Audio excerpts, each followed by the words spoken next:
4 ounces. The legal limit at the dispensary is only 2 ounces.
I'm filming the news. I'm filming what's going on around Kelowna. What do you think?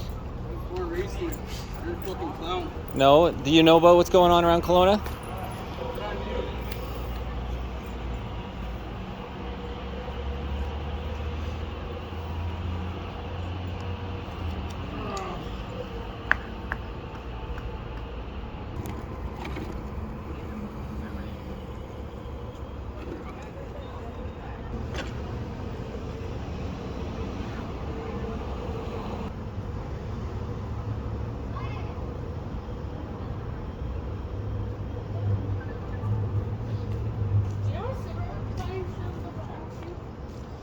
Sorry, what? A cigarette? No, I don't have cigarettes. It's okay. Are you looking for other stuff though? No, I No. got mine. Good, good.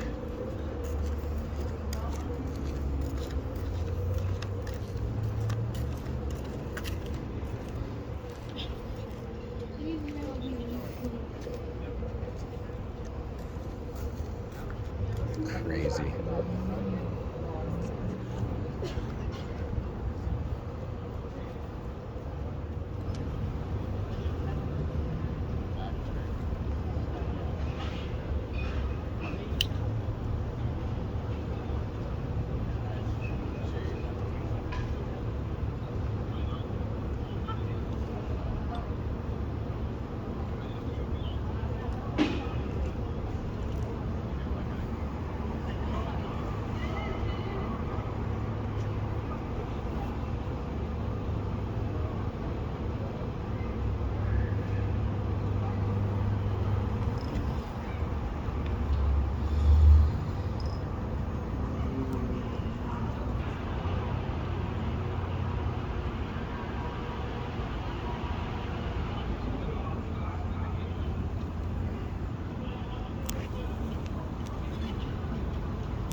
Commissionaires, security for the city of Kelowna.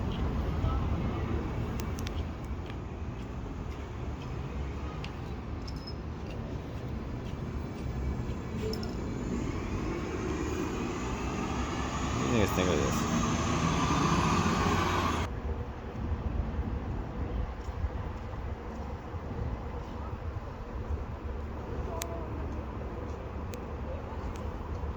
Hey guys, I'm just filming the news story about, the drug use just being right across from you right there. I bet they've been there for a bunch of hours, huh? Yeah, it's pretty standard down here. Yeah, and it's like legal to have 3.5 grams of anything, and police, I read a story that they arrested a woman for vandalizing a vehicle. She has meth and crack on her and stuff, and then when they release her, they give her drugs back, right? Yeah. This is what's happening. Yeah. It's just because it's illegal to carry over the 2.5. I thought it was 3.5 or 2. 3.5 Yeah. liter, It's legal. And so, like, the police and you guys at the Commissionaires, you're not told to like push these people, down the road or what? The drug use still isn't legal on any of the grounds, like city grounds, city hall, any of the parks around here. It's primarily just to cut down I'm assuming the paperwork and stuff that goes along associated with arresting people for drug charges, just because it's so prevalent.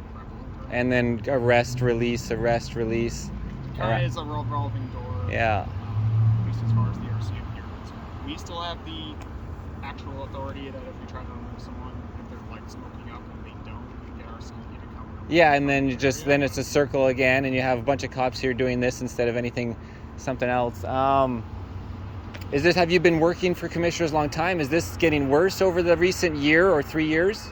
I've only been working here for about a year now. Yeah. Compared to last year, we have a lot less groups of people that are doing it. Every now and then we'll find someone who's on our site is smoking up, but most of them understand that they're not supposed to be doing it, so they're pretty easy to move along. Yeah, I mean, well, they're smoking it right there. They got, the guys with the pipe. You just can't see it from here, but they literally it's technically not our site, so we don't actually have the. Are you doing the bus terminal here, right? It's just the bus terminal. Yeah. So anything past Subway. Yeah, because you guys are always sitting around here. There's always two guys usually are standing around. At the bus depot, exactly. Yeah, it's just it's just weird to see it downtown. It's on Bernard too. In the night, there's always the same guys. There's always that one large dude without a shirt, usually sleeping on the bench, and then there's all the other ones. But I always recognize him every time. Yeah. There's also a guy with a bicycle and a trailer, and he actually started playing like an instrument. And he walks around. Called the milk crates. It's a bicycle trailer thing. I don't know. Once he was washing up in the pond over there. Yeah, I know. Yeah.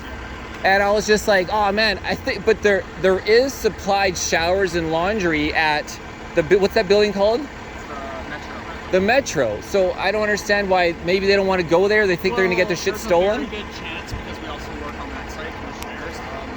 They probably had access to it at one point, but because of whatever, they've been ousted. They've been bad. It's the whole privilege, not a right. Yeah, absolutely. It's awesome to have that there for people that need it, but if you try to attack anyone, you take anything, they're very no tolerance for that kind of stuff. Gotcha. Kind of incentivizes people Yeah. to not mess around with that kind of stuff. The people like you're describing down in the park, those are probably some of the far more intense cases.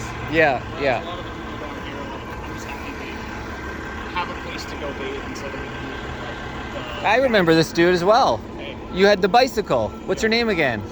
Cyrus. Are you doing okay, Cyrus? Yeah, I'm doing okay. I was just doing some news downtown. Yeah, you don't smoke cigarettes? I don't smoke cigarettes, dude. Okay. No. Cigarettes, no good. Just stick to the weed. Cigarettes are bad for you. Okay. Are you doing okay? Yeah. You good? Yeah. Are you hanging out in Tent City still? Where are you living right now? Because your sister and your mom, are you hanging out with them? Your sister and your mom? Remember we called them on my phone, remember?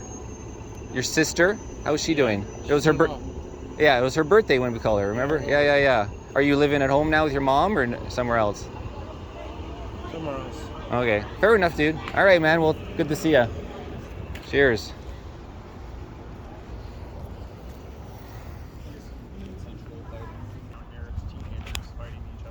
And they're doing it like Friday, Saturday. There's so many of them down here, huh? It's not even like I remember on Canada Day, all of a sudden kids are doing stupid shit. They drink, they're not used to drinking. And in the daytime I see them with their parents. And then all of a sudden at night I'd see the same kids and they're out of freaking control. Like drunk out of their minds, screaming. One of the few powers I have down here as a security guard, if I see them solicit alcohol, I call whoever's going to buy for them and I tell the liquor store that that's what they're doing, and it usually gets them banned or at least refused for the day. So it's like the one of the small powers I have down here. But if the liquor store, it is on them at the end of the day to serve the person, and if I tell them and they still serve them, it's kind of messed up. Luckily, everyone that works there has a good conscience and they understand that if it's an issue, before, and then they supply them with more alcohol, it's always going to be an issue. And then of course you have the line bike people who are also another kind of issue around here. Yeah, for sure. And what's your name? My name's Nick. Nick, Marcel. Great to meet you, Marcel. Yeah. Are you guys required to wear name badges when you work for this? Because you're a private company working for the city? I'm waiting for my name badge. Some of us got name badges previously. Do you have a name badge yet? Yeah, so... the guy because when I met Steve, he had one that said S Rath. Yeah, he was the... he's bylaw now, so he's gone to bylaw. Yeah. For some reason, he almost seemed like a cop, like the way he kind of, his demeanor, how he stood around. He was very...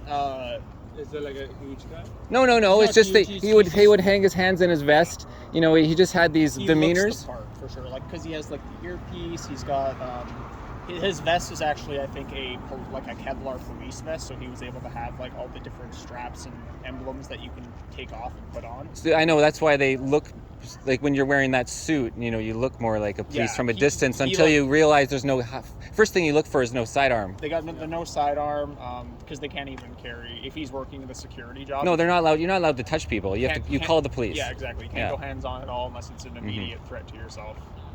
Yeah. Do you guys deal with parking at all? Like parking? No, you're just like sidewalk, kids. Kids. Whatever. Removals from like City Hall if someone is, and even removal is just like us going up to them and being like, hey, we're gonna have to call our CMP if you don't leave. So it's just we're there to just tell people what. Do you guys ever knock on doors or anything, like on a car door or like like if to get someone's attention maybe, but most of the time like they'll see us coming up and I'll just like wave at them, and that's really only with like parkades. And again, I can't remove them from the parkades. I can only tell them what will happen if they stay.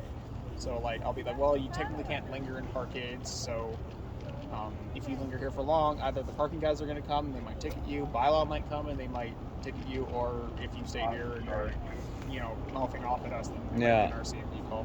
Yeah. It's just kind of up to our discretion, but they want to have the main thing, and the thing that I like about Commissionaires is like you build a better rapport with the people around here instead of it just being. You're more like local police, like but people don't actually like having the RCMP in the cities anymore. A lot of them, they're actually trying to get the idea. Let's have a local police force.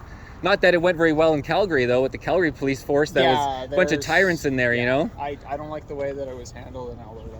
No, it was crazy what they're doing. I do. I mean, they're arresting pastors and all that bullshit, right? And that's Calgary police. It's super unhinged. It's political, absolutely, yeah. I like Canada's approach to it so far, because at least we're trying to, if we do remove them from the streets, we're trying to provide them an alternative place to go. But again, sometimes people still slip through the cracks, which is sad to see. But there's only so much help that you can offer to people before. Yeah. Like if they don't take it, like what else are you supposed to do? So if there was a vehicle like parked for like a couple days right there and you saw it, you have nothing to do with parked vehicles at all. In that case, if there was a vehicle there that was parked for several days, if it wasn't already because bylaw and like maybe a camper was parked there overnight, maybe or something. It would a van maybe life. Something that we would report to like our office to be like, hey, this camper's been here, give them the license plate. Yeah. And then really can only be used if it's in correlation with an RCMP report. So if the RCMP are like, hey, we're looking for this camper, and we're like, oh, we actually have that camper here. Like that would be the only correlation. I think you guys are doing the lab. Oh yeah, and then we also have the downtown Kelowna Association, which has like security. They're not even technically security guards, but they kind of do the same thing as us, where they're just like observing report. Yeah, so bylaw would take a bylaw call and respond to a vehicle, but you guys would never initiate anything besides, hey, we've really seen this thing for days here. It just looks like it could be abandoned. Why don't you call the RC? So you would dispatch the RCMP and say, hey, there's something like you should look at. Yeah, or you would do it through head office first. It wouldn't go from you individually. You can get on the radio and you can dispatch RCMP to your scene. Because we have a guy that works in the office. And no, can you dispatch the RCMP on your call, or do you have to dispatch to office to get a call to the RCMP? All of a sudden there's kids fighting or something. I always go with our officer because our officer will be able to contact your officer in the Commissionaires? Yeah, so like we have someone that we... Yeah, like a shift commander. Yeah, like our shift commander. He's on the cameras and he's going to kind of see everything going down. So we just tell him like, oh, we need RCMP on Queensway right away, and then he'll just call 911. And then usually they require a little bit. Okay, so you call your information, officer, and he will call 911. This makes more sense. You have just one middleman between all of you commissioners on shift. because then we can at least we can kind of help control the scene a little bit. If someone's in critical danger, that's where we can actually try to help that person and try to calm other people down. And do you guys write? Do you personally write like a report after an incident? You what do you call a detailed security report or something? Yeah. Yeah, and you just write them with the day, and you write them right then and there. After, you try to do them as quickly as possible, but sometimes at the end of the shift or the next shift sometimes. Usually at the end of the shift. If there's you go back. But they always want us to. They really want us to encourage getting into writing as soon as possible. So if there was a fight, but then RCMP's called to come deal with something, then you leave the scene. Someone being maced. While we're dealing with the person that was maced and the other people have left, I can write the report while RCMP's still coming because they still have to interview people and do their steps, right? Can the public request these reports? I'm not actually sure about that. I imagine it wouldn't be an issue because most of the reporting like that is public reports. But I wonder if somebody requested, would they, you get a report of what happened in this incident on the day for the news, right? Like they see the report, not just, a witness statement, but actually what the report was. I don't want to speak you don't know outside of my knowledge, but again, and there's just somebody at the office who would you just call in to get reports. Yeah, I would probably still just go through RCMP just because at the end of the day, if there's an RCMP get their report. It would be it would be the more accurate report, with ours probably just being a supplementary thing. Mm-hmm. And Steve's a bylaw. Is he around? Steve Rath, is he bylaw Kelowna now? No, he's bylaw Lake Country, unfortunately. Oh, he's moved. So I won't see him around anymore. Probably all right. Not. Every now and then he does pick up a shift down here because I think he just wants to stay employed and he has to work. I think one shift a month. Yeah. Okay. But it's been a while, so I don't know if he's gone full time with them or not. But that was the direction that he was wanting to go. So. Gotcha. Are you guys required to identify when people ask you? Yeah. Yeah. Part of the thing that we sign when we do the basic security training is if you're asked, you have to. You guys don't have an act or anything. You just have this is your list of obligations.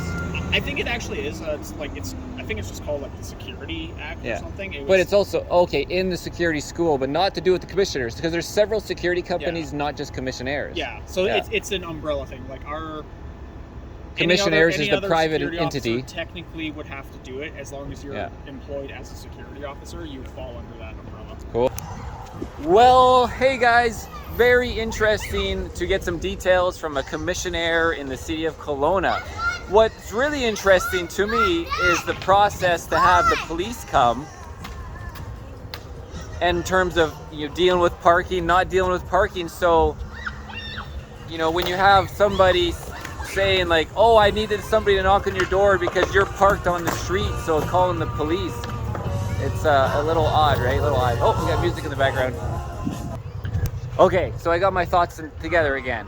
So I was parked with my truck camper on the street during the Freedom Convoy rally was during the day. I'm parked on the street. I'm in the camper on the street.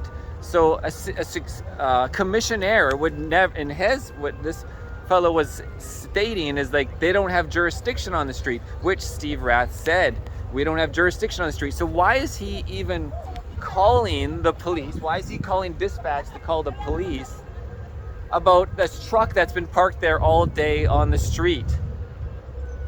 Well, we have to connect it. The only variable is the Freedom Convoy, a freedom rally was there in the day. Whether the vehicle was parked there all day or not, in any other circumstance would have never been an issue and nothing to call upon. A vehicle parked on the street would be nothing for a commissionaire to ever even consider. He deals with the kids, the pedestrians on the sidewalk, the kids at the bus stop, kids fighting. They don't stop the drug use. They don't really interfere with that at all. They just there as a visual presence. And, to get to know the community as a community citizen, kind of like citizen police, but obviously not quite the same. So this is very interesting because why did Steve Rath say that I wanted somebody to assist me? You reported vehicle here parked all day and I wanted assistance because I don't like knocking on doors alone. as a commissionaire, I wanted to have people assisting me, such as the RCMP, and then that's when Officer Constable Herbs shows up. So how did it get from Herbs showing up in the first place with the commissionaire there? How did it really happen? This is one of those interesting questions. Because security would not ever deal with a person parked on the street. He just said it. Security does not deal with people on the street in their vehicles. That's not what they do. Bylaw maybe, but Bylaw wasn't there till later. Bylaw Hartman, he was called from the RCMP. So why is the RCMP showing up to a vehicle park? You know why? Because likely the Canadian flag's on the back, and because the news reporter, independent news reporter, Marcel Ernie Racing News was freaking there in his mobile office, filming the Freedom Convoy and editing that video, and I get a knock on the door by RCMP demanding my identification, Constable Herbs, harassing me for 3 hours over that parking. Still won't give me the detailed security report. This is Ernie Racing News, guys, here downtown Kelowna, and it's like July something. Oh, it's July 24th, 2023.